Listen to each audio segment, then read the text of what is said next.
One of the things that I'll never forget, and it was a special time, and sometimes I often get lampooned or criticized because I think about the past in Bay Area culture, specifically radio.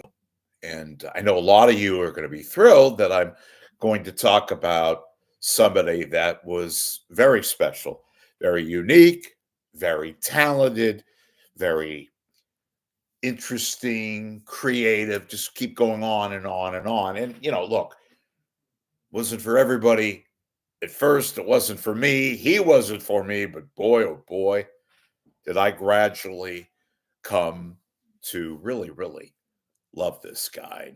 Fortunately, he's no longer with us, but I'm talking about a DJ named Dennis Erectus. That was his name. Obviously, not his real name, but Dennis Erectus. And the radio station was just a classic. And it was called KOME. And they had a distinctive ID. And it was ready? Don't. Oh, see, somebody tried to make me choke because this is like funny. A little risque, but not now. Hell. So it was KOME, and it was don't touch that dial. It's got come on it. That was their ID. Now, before you say, oh, how childish, sophomoric, etc., which it was in a way, but damn it, did they have an identity? Damn it, were they local and creative and AOR at its fine. Of course, AOR, album oriented rock, but that didn't even half, quarter, minuscule describe the antics, the style, the showy, shall we say, one and only Dennis Erectus. Now, let me just tell you something. And you remember reading all the stories, and they're still around. I think next year, Saturday Night Live will celebrate its 50th anniversary. I bring that up, and Saturday Night Live was big. I remember when they were first debuting. I'm going to get to the Dennis Erectus angle in a second, but I want to make this point about Saturday Night Live and their 50th anniversary because they debuted September 1975, and the first show was big. I think Steve Martin may have been the host. I don't know for sure, but it was big. But anyway, my point about that and Dennis Erectus and KOME, but specifically Dennis Erectus, was during that era, Saturday Night Live was just bona fide special. And growing up then, it was for kids, it was appointment television at 11:30 live on a Saturday night. It wasn't live on the West Coast. They taped it 3 hours prior, but it was live in New York, just like the opening. Live in New York. It's Saturday Night Live and all that stuff. So the word, and I remember at school, was everybody talked about Saturday Night Live. Did you see what happened on Saturday Night Live? Whether it was Belushi or Aykroyd or, Jane Curtin and bless her soul, Gilda Radner and all that. You stayed home during the fall and early winter of 1975. It got that much attention. Saturday Night Live. It developed a following, obviously, no internet and all that. Word of mouth, word of mouth. Saturday Night. Did you see what happened on Saturday Night Live? Well, soon in the Bay Area, there was this guy, Dennis Erectus, who I've mentioned a million times. And those of you who remember Dennis Erectus know what I'm talking about. He, for my life, started out at Saturday night, and it was always like around 8 to midnight on KOME, which had a fairly strong signal, not only in San Jose, the South Bay, but all around the Bay Area. It was really, really special. I don't know if KSJO was around that time. Somebody here will mention, I'm sure they'll put it up on the comments, whether YouTube or if you'll be watching later on or on my Google page, on the Rich Lieberman Google page, somebody will correct it or not correct it, but will tell me. I believe, well, I started listening to Dennis Erectus around, what was it? Probably around 1976, 77. He was really, really big. And it was Saturday night. And it was around 8 o'clock. And what he did was, which again, a lot of people, well, I shouldn't say a lot of people, he had this enormous style and he had mannerisms, goofy voices, but it was all in line with the show. And he'd play all the various, you know, groups then, the Who and AOR specials, and obviously the Stones. And it was just like, what's he going to say? And it wasn't really outrageous, and he wasn't by any means, any stretch of the imagination. It wasn't a shock jock. That came later on, and that, by the way, was a terribly misinformed opinion of Howard Stern. Howard Stern wasn't a shock jock. Howard Stern was Howard Stern. You see him in the background here. I think he's still the greatest interviewer ever. He's still very much alive, obviously. But in any event, Dennis Erectus was just unique and funny, and his mannerisms were just creative if you liked it, and it became, dare I say, addictive, and you just stopped whatever you were doing, and it was like Saturday night was really, really special. And in those days, I was in high school in beginning in 77. I graduated in 80, but he was big. And then he got really big. And then I think he did other time slots, but I remember him distinctively. Uh, Guy down in San Jose, one of my biggest fans. Michael, I'm not going to give his last name. I don't know how to pronounce it, but Mike will know the inner sanctum of Dennis Erectus. And KOME was just fantastic. And today AOR is like basically gone from the radar, right? But this station was magical. I mentioned the fact that it had a great signal. It had, if you liked AOR, which, by the way, some of you don't know what the hell AOR is, album oriented rock. And, they had all the various groups. I mentioned the Stones and the Who, and obviously Steppenwolf. My friend, the comedian Steve Pearl, big Jonathan Winter fan. It was that kind of genre. But what made Dennis so special was all of his oddities, his quirks, was in line with the times. And people, it was just kind of a mentality. I know a couple of friends of mine at the time, you know what they'd do? They'd go get Chinese food. I'm laughing because it's funny to me. They'd get a big vat of, you know, wonton soup or, chow fun or chow mein. And what they do was, and I think even with their girlfriends, if they were not single, uh, they'd listen to Dennis Erectus. And again, he started out around 8 o'clock and usually went till around midnight, sometimes even longer. But he was really funny. And he was funny. You know why he was funny? Well, laundry list. He was funny mainly because he wasn't trying to be funny. That's who the guy was. And he was a little odd. He, perhaps ingested a few things. I don't think, and this is always asked of me when we talk about Dennis Erectus was, oh, he had to have been high or this or that. No, no, I don't think so. I think the guy was just a quirky kind of a guy. But the show worked, folks. It worked because you just, I mean, he'd throw in lines, and it'd be really cool. And you'd hear some music, and then you'd hear, I don't know, the Stones. And it was just that kind of time, that element and all that. Nobody was in a hurry.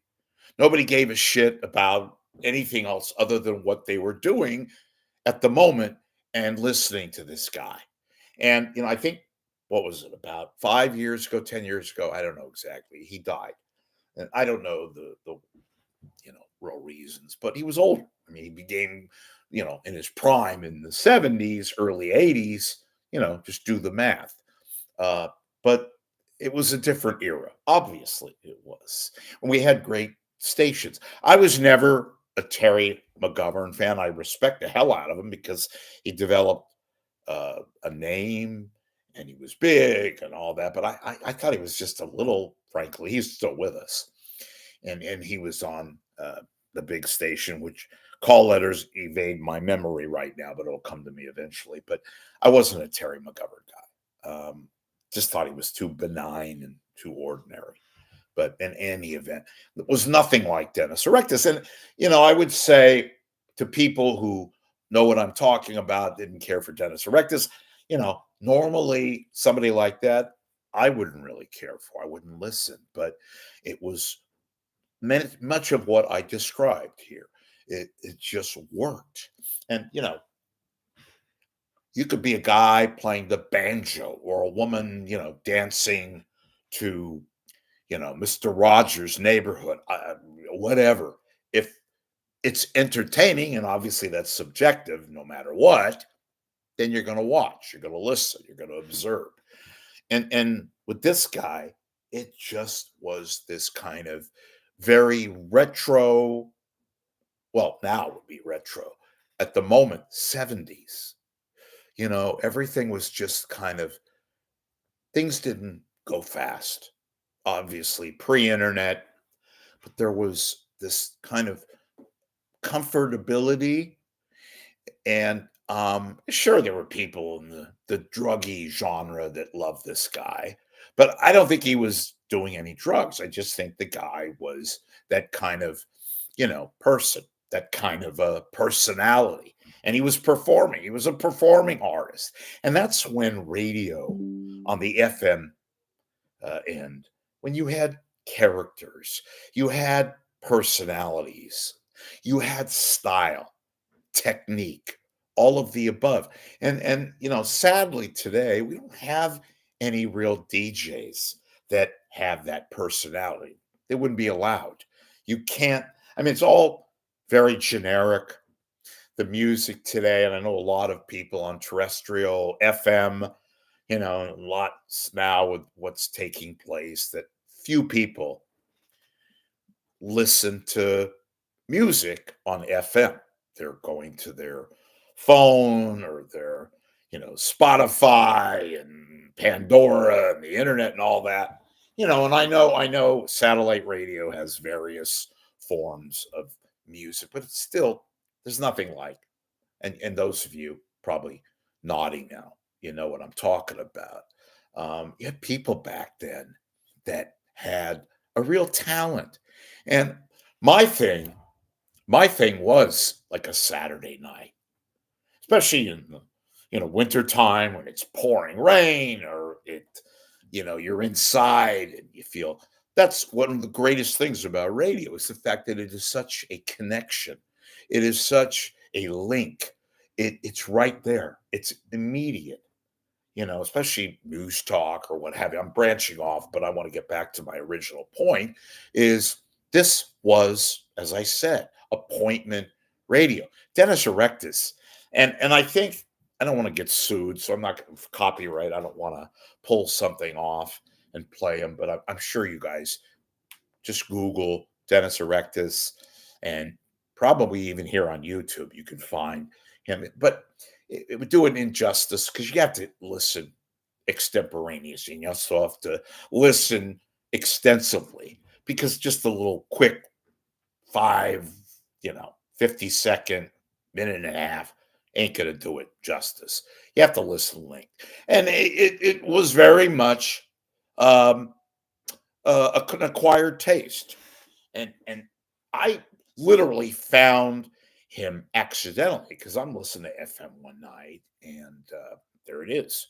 And I mentioned KOME, strong signal, mostly rock and roll, exclusively rock and roll.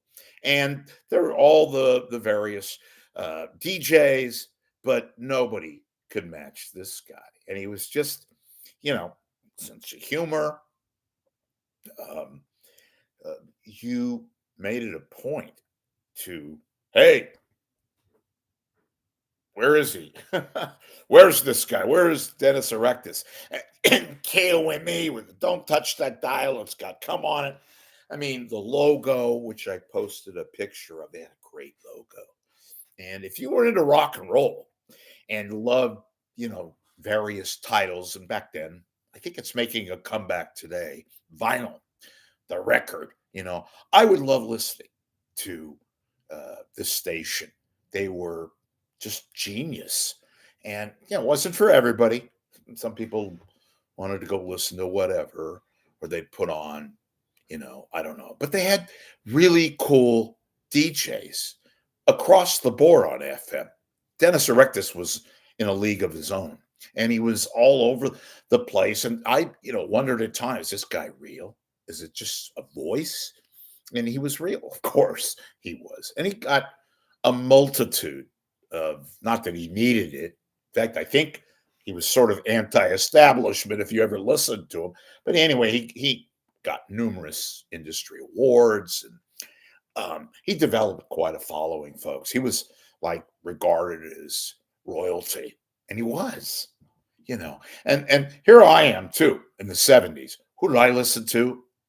Now this was quite a bit different than KOME or Dennis Erectus, but everybody loved Dr. Don, right? KFRC in the morning, San Raquel and all that, and Don St. John and Marvelous Mark, and over at KYA it was John McFlanagan, and I remember very distinctively Larry Brownell. Remember with the news, I'm Larry Brownell, KYA 1260, and so I basically, and still am, not to the degree that I was in the 70s, a fan, because we don't have any radio left.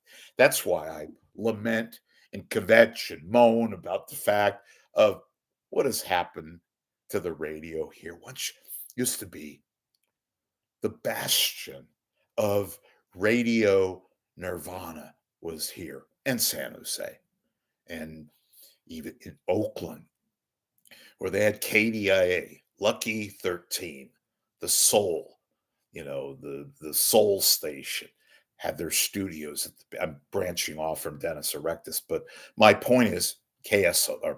Well, we had KSOL. That was the FM Soul equivalent of 1310 KDIA, which was unbelievable. And I remember a very distinctive voice on this was the news guy on KDIA, was Mel Knox.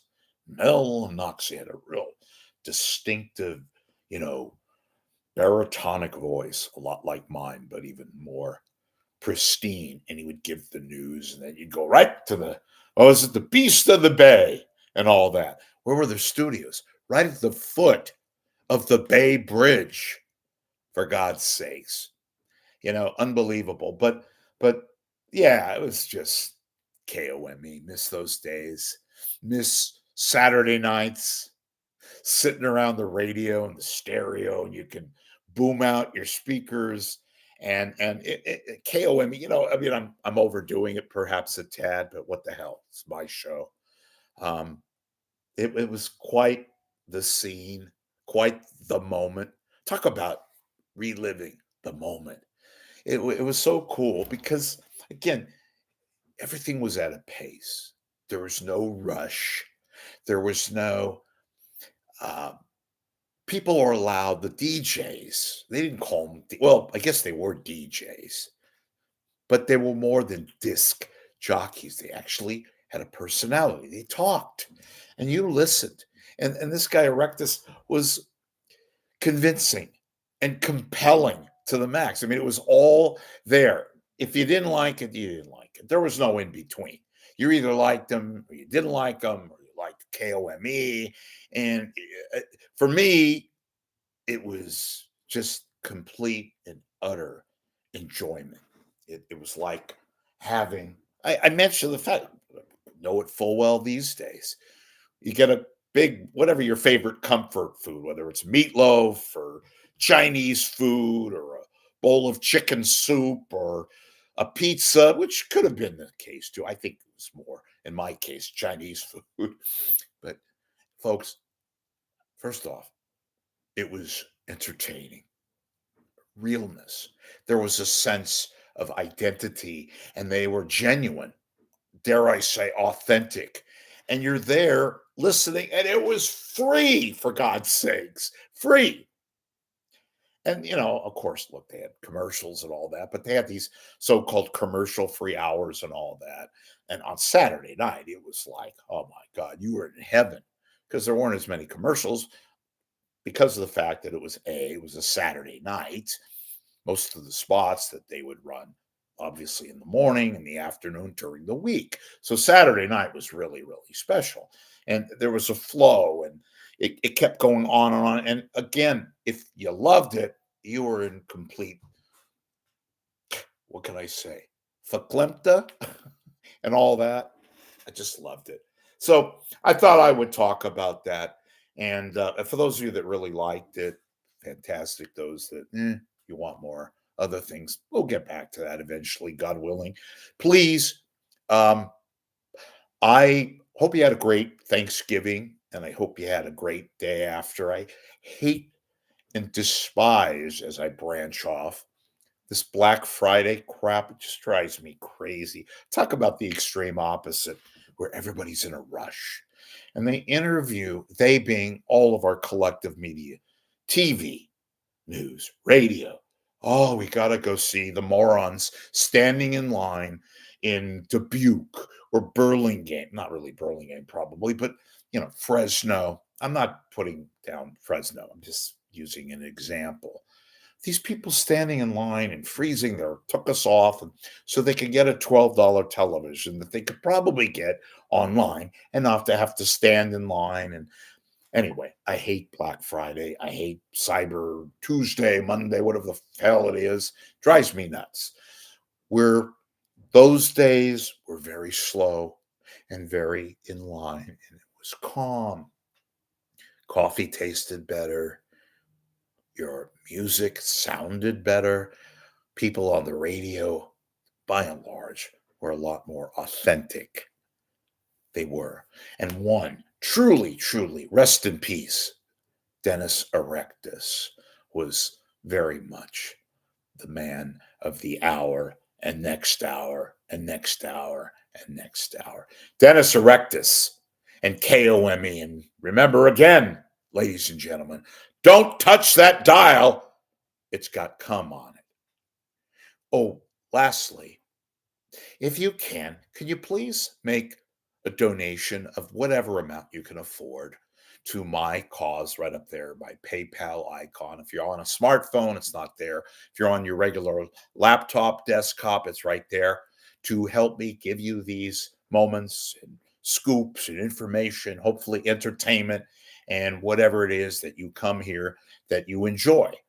And obviously also, or both, please be a member of my YouTube show here. I'm on pretty much every day. Sometimes I take breaks, but most of the time I'm here.